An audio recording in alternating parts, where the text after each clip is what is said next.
ಎಲ್ಲರಿಗೂ ನಮಸ್ಕಾರ. ಇದು ಸುದ್ದಿ ವಿಶ್ಲೇಷಣೆ. ನಾನು ಶಶಿಧರ್ ಭಟ್. ಕಣ್ಣಿನ ಸೋಂಕಿನ ಕಾರಣದಿಂದ ನಾನು ವಿಡಿಯೋ ಮಾಡೋದಕ್ಕಾಗಿಲ್ಲ, ಮಾತನಾಡೋದಕ್ಕಾಗಿಲ್ಲ. ಆದರೆ ತಮ್ಮ ಜೊತೆ ಮಾತನಾಡದೆ ಹೇಗಿರಲಿ. ನನ್ನ ಕಣ್ಣಿನ ಸಮಸ್ಯೆ ಕುರಿತು ಫೇಸ್ಬುಕ್ನಲ್ಲಿ ಹಾಕಿದ್ದೆ. ಭಾಳಷ್ಟು ಜನ ಬೇಗ ಒಳ್ಳೆಯದಾಗಲಿ ಅಂತ ಅಂದರು. ಕೆಲವರು ಹೋದೇನಪ್ಪ ಬಟ್ಟ ಗೆಟ್ ಔಟ್ ಅಂದರು. ಏನಿವೆ, ನಾನು ಇವತ್ತು ಮಾತನಾಡ್ತಾ ಇರುವಂಥ ವಿಚಾರ ಏನಿದೆ ಅದು ಈ ಒಂದು ಪೇ ಸಿ ಎಂ ಮತ್ತು ಸ್ಕ್ಯಾಮ್ ಸಿದ್ದರಾಮಯ್ಯ ಗಲಾಟೆಗೆ ಸಂಬಂಧಪಟ್ಟ ಹಾಗೆ. ಪೇ ಸಿ ಎಂ ಅನ್ನೋದೇನಿದೆ ಅದು ಇದಕ್ಕಿದ್ದಾಗೆ ಪೋಸ್ಟ್ಗಳು ಎಲ್ಲ ಕಡೆ ಕಾಣೋದಕ್ಕೆ ಪ್ರಾರಂಭ ಆಯಿತು. ಇದರ ಹಿಂದೆ ಕಾಂಗ್ರೆಸ್ ಪಕ್ಷದ ಸಾಮಾಜಿಕ ಜಾಲತಾಣದವರಿದ್ದರು.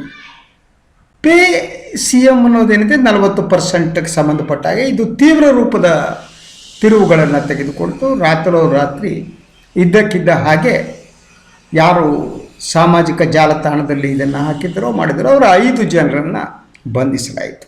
ರಾತ್ರಿ ಬಂಧನ ನಡೆದು ಹೋಯಿತು.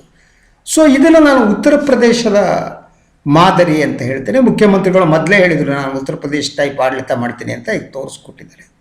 ಆದರೆ ದಿನದಿಂದ ದಿನಕ್ಕೆ ಬೊಮ್ಮಾಯಿಯವರ ಇಮೇಜ್ ಏನಿದೆ ಅದು ನೆಲ ಕಚ್ಚುತ್ತಾ ಇದೆ. ಅವರಿಗೆ ಅದು ಅರ್ಥ ಆಗಿದೆಯೋ ಇಲ್ಲವೋ ಗೊತ್ತಿಲ್ಲ. ಪೇ ಸಿ ಎಂ ಅನ್ನೋದೇನಿದೆ ಅದು ಅವರಿಗೆ ಹರ್ಟ್ ಆಗಿದೆ ಅನ್ನೋದು ನಿಜ.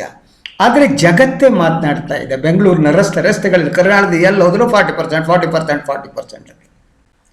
40% ಕಮಿಷನ್ ವಿಚಾರ ಏನಿದೆ ಅದು ಕಾಂಗ್ರೆಸ್ ಪ್ರಸ್ತಾಪ ಮಾಡಿದ್ದಲ್ಲ. ಅದು ಆ್ಯಕ್ಚುಲಿ ಕರ್ನಾಟಕ ಗುತ್ತಿಗೆದಾರರ ಸಂಘ ಈ ಬಗ್ಗೆ ಆರೋಪ ಮಾಡಿತ್ತು. ಈ ಆರೋಪಕ್ಕೆ ಸಂಬಂಧಪಟ್ಟ ಹಾಗೆ ಪ್ರಧಾನಿಯವರಿಗೂ ಕೂಡ ಮನವಿ ಸಲ್ಲಿಸಲಾಗಿತ್ತು. ಆದರೆ ಭ್ರಷ್ಟಾಚಾರಿಗಳಿಗೆ ಒಂಥರ BJP ಆಶ್ರಯಧಾಮ ಆಗಿದ್ದೀನಿ ಅನುಮಾನ ಬರುತ್ತೆ. ಅದಕ್ಕೆ ಹಲವಾರು ಉದಾಹರಣೆಗಳನ್ನ ಕೊಡ್ಬೋದು. BJPಗೆ ಬಂದ ತಕ್ಷಣ ಅವರು ಸ್ವಚ್ಛ ರಾಜಕಾರಣಿಗಳಾಗ್ತಾರೆ. ಕಾಂಗ್ರೆಸ್ನಲ್ಲೋ ಇನ್ನೊಂದು ಪಕ್ಷದಲ್ಲಿದ್ದರೆ ಅವರು ಸ್ವಚ್ಛರಾಗಿರಲ್ಲ, ಭ್ರಷ್ಟಾಚಾರಿಗಳಾಗ್ತಾರೆ. ಅವ್ರ ಮೇಲೆ ಏನೋ ಸೆಂಟ್ರಲ್ ಏಜೆನ್ಸಿಗಳನ್ನು ಬಳಸಿಕೊಂಡು ಕ್ರಮ ಕೈಗೊಳ್ಳಲಾಗುತ್ತೆ. ಇದು ಎಲ್ಲರಿಗೂ ಗೊತ್ತಿರೋದು. ಇದರಿಂದ ಹೊರಗೆ ಬರ್ಬೋದಕ್ಕೆ ಏನು ಮಾಡಬೇಕು ಅನ್ನೋದು ಆಲೋಚನೆ ಮಾಡಬೇಕಾಯ್ತು ಹೊರತು ಬಡದು ಒಳಗೆ ಹಾಕೋದು ಏನಿದೆ ಅದು ಸರಿಯಾದ್ದಲ್ಲ. ಈಗ ನಿನ್ನೆ ಒಂದು ಪುಸ್ತಕ ಕೂಡ ಬಿಡುಗಡೆ ಮಾಡಲಾಯಿತು. BJP ಮಾಡ್ತೋದು. ಕಟೀಲ್ ಅವರು ಅದ್ರ ಬಗ್ಗೆ ಮಾತನಾಡಿದ್ದಾರೆ. ಏನು ಅಂತಂದರೆ ಸ್ಕ್ಯಾಮ್ ಸಿದ್ದರಾಮಯ್ಯ ಸ್ಕ್ಯಾಮ್ ಮಾಡಿದರೆ ನಿಮ್ಮ ಹತ್ರ ಅಧಿಕಾರ ಇದೆ, ಬಡದು ಒಳಗಾಕಿ ಕೇಸ್ ಮಾಡಿ ಎನ್ಕ್ವೈರಿ ಮಾಡಿ. ಅದನ್ನು ಬಿಟ್ಟು ನೀವು ಸ್ಕ್ಯಾಮ್ ಅಂತ ಹೇಳ್ಕೊಂಡು ಇಲೆಕ್ಷನ್ ಸಲುವಾಗಿ ಮಾತನಾಡ್ತಾ ಹೋದರೆ ಪ್ರಯೋಜನ ಇಲ್ಲ. ನೀವು ಕ್ರಮ ಕೈಗೊಳ್ಳಬೇಕು. ಅಧಿಕಾರದಲ್ಲಿ ಇರುವವರು ನೀವು. ಅದ್ರ ಜೊತೆಗೆ ನಳಿನ್ ಕುಮಾರ್ ಕಟೀಲಿಗೆ ಯಾರು ಬುದ್ಧಿ ಹೇಳ್ತಾರೋ, ಯಾರು ಹೇಳ್ತಾರೋ, ಅಡ್ವೈಸರ್ ಯಾರೋ ಗೊತ್ತಿಲ್ಲ. ಕಾಂಗ್ರೆಸ್ ಇದ್ದಾಗ 100% ಕಮಿಷನ್, 100% ಭ್ರಷ್ಟಾಚಾರ ಅಂದರು. ಕಮಿಷನ್ 100 ಕಮಿಷನ್ ಕೊಟ್ಕೊಂಡು ಗುತ್ತಿಗೆದಾರ ಏನ್ರಿ ಮಾಡ್ತಾನೆ ಅವನಿಗೊಂದು 10 ರೂಪಾಯಿ ಬೇಡವಾ, ಪೂರ್ಣ ಕೊಟ್ಟುಬಿಡ್ತಾನೆ. That is wrong. ಕಾಂಗ್ರೆಸ್ ಇದ್ದಾಗ ಪ್ರತಿಶತ 10% ಇತ್ತು ಅಂತ ಸನ್ಮಾನ್ಯ ಪ್ರಧಾನಿ ನರೇಂದ್ರ ಮೋದಿಯವರು 10% ಪ್ರಧಾನಿ ಹೇಳಿದ್ರು, ಅವ್ರಿಗೆ ಗೊತ್ತಿದೆ ಅಂದ್ಕೊಂಡು 10% ಅಂದ್ಕೊಂಡು. ನೀವು 40% ಅಲ್ಲ ಸ್ವಾಮಿ. ಈ ಬಗ್ಗೆ ಏನು ಉತ್ತರವನ್ನು ಕೊಡ್ತೀರಿ? ಅದರ ಜೊತೆಗೆ ಇಲೆಕ್ಷನ್ನಿಗೆ ಬಂದಾಗ ಈ ರೀತಿ ಬೆಳವಣಿಗೆಗಳೇನಿವೆ ಇದು ಅಪಾಯಕಾರಿಯಾದ್ದು. ಕರ್ನಾಟಕದ ಜನ ಎಲ್ಲ ಭ್ರಷ್ಟರು ಅಂತ ಹೇಳಿಕೊಳ್ಳುವಂಥ ಒಂದು ವಾತಾವರಣ ಸೃಷ್ಟಿಯಾಗುತ್ತೆ. ರಾಜಕಾರಣಿಗಳೆಲ್ಲ ಭ್ರಷ್ಟರು ಅನ್ನುವ ವಾತಾವರಣ ಸೃಷ್ಟಿಯಾಗುತ್ತೆ. ಇದು ಒಂದು ಭಾಗ. ಬಟ್ ಈಗಾಗಲೇ ಜನ ಮಾತನಾಡ್ತಾ ಇದ್ದಾರೆ, ಅವರು ಭ್ರಷ್ಟರು ಇವರು ಭ್ರಷ್ಟರು ಅಂತ. ಜನ ತಲೆ ಮೇಲೆ ಟವಲ್ ಹಾಕೊಂಡು ಕೂತ್ಕೋಬೇಕು, ಆ ಲೆವೆಲ್ಲಿಗೆ ತಂದಿಟ್ಟಿದ್ದಾರೆ. ಕಾಂಗ್ರೆಸ್ನವರು ಸಚ್ಚಾರಿತ್ರವಂತರು ಅಂತ ನಾನು ಹೇಳ್ತಾ ಇಲ್ಲ, ಅವ್ರ ಹತ್ರ ಭ್ರಷ್ಟತೆ ಇರ್ಬೋದು. ಆದರೆ ಈಗ ನೀವು ಇದ್ದೀರಲ್ವಾ, ನೀವು ಕಳೆಕಾಯಿ ತಿಂತ ಕೂತಿದ್ದೀರಾ.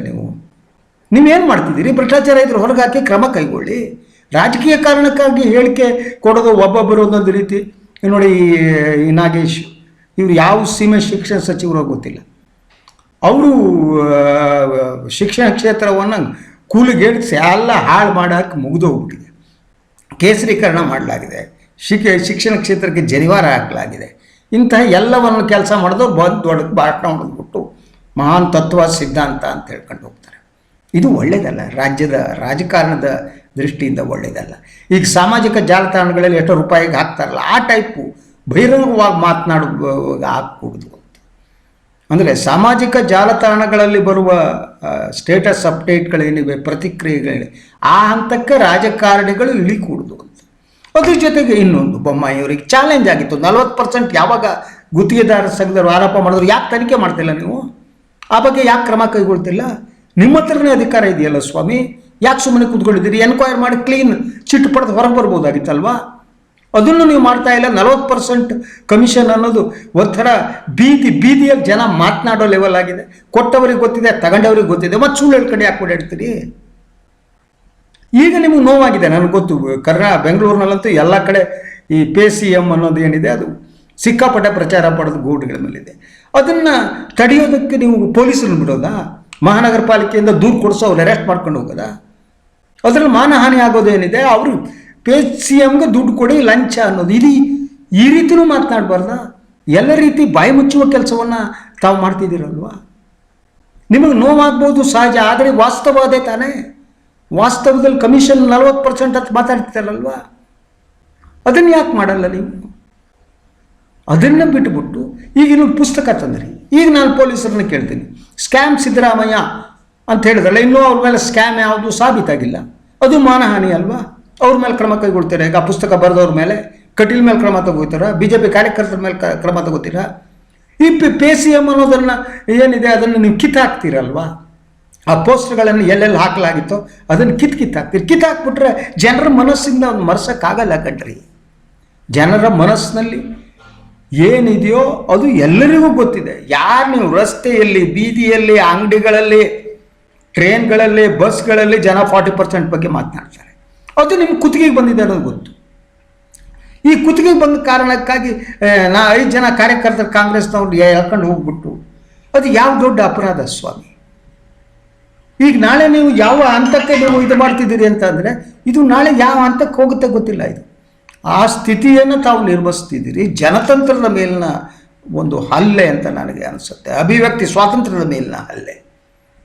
ಯಾಕೆಂದರೆ ನೀವು ಎಲ್ಲಿ ಕ್ರಮ ಕೈಗೊಳ್ಬೇಕೋ ಅಲ್ಲಿ ಕ್ರಮ ಕೈಗೊಳ್ತಿಲ್ಲ, ಎಲ್ಲಿ ಕ್ರಮ ಕೈಗೊಳ್ಳಬಾರ್ದೋ ಅಲ್ಲಿ ಕ್ರಮ ಕೈಗೊಳ್ತೀರಿ.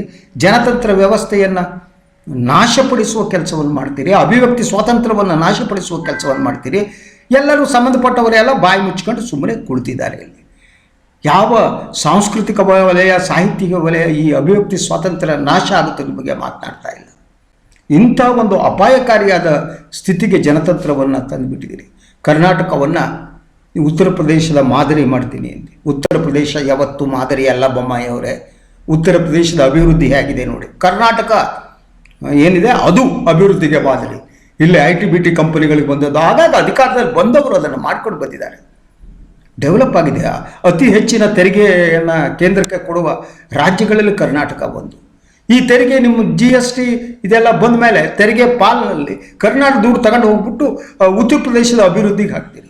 ಉತ್ತರ ಪ್ರದೇಶದವರು ಈಗಾಗಲೇ ನಾಶ ಎದ್ದು ಹೋಗಿದ್ದಾರೆ. ದೇವಸ್ಥಾನ ಇನ್ನೊಂದು ಮತ್ತೊಂದು ಬಿಟ್ಟು ಅವ್ರು ಬೇರೆ ವ್ಯವಹಾರಗಳೇ ಇಲ್ಲ, ಡೆವಲಪ್ಮೆಂಟ್ ಇಲ್ಲ, ಇನ್ನೊಂದಿಲ್ಲ ಮತ್ತೊಂದಿಲ್ಲ, ಬರೀ ಕೋಮುವಾದ ರಾಜಕಾರಣ.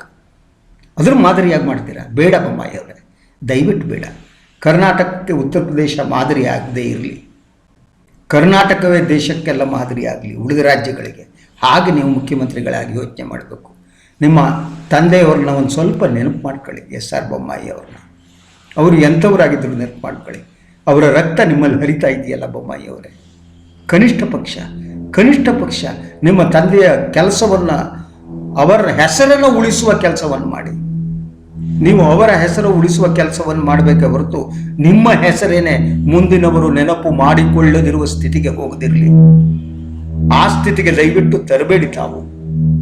ನಾನು ನಿಮ್ಮ ಬಹಳ ಕಾಲದಿಂದ ಸ್ನೇಹಿತ ಅಂತ ಹೇಳ್ತಾರೆ. ಬಹಳ ಕಾಲದಿಂದ ನಿಮ್ಮನ್ನು ಹತ್ತಿರದಿಂದ ಬಲ್ಲವನು, ನಿಮ್ಮ ತಂದೆಯವರನ್ನ ಬಲ್ಲವನು. ನಾನು ನಿಮ್ಮ ತಂದೆಯವರ ಜೊತೆ ಮನವಿ ಮಾಡ್ತೇನೆ, ದಯವಿಟ್ಟು ಉತ್ತರ ಪ್ರದೇಶದ ಮಾದರಿ ಆಗದಿರಲಿ. ಪ್ರಿಯ ವೀಕ್ಷಕರೇ, ಇನ್ನೊಂದು 2-3 ದಿನ 4 ದಿನ ಹೀಗೆ ಇರುತ್ತೆ. ನಾನು ಬರೀ ನನ್ನ ಧ್ವನಿಯನ್ನು ಕೇಳ್ಬೋದು. ಎಲ್ಲರಿಗೂ ಒಳ್ಳೆಯದಾಗಲಿ. ನಮಸ್ಕಾರ.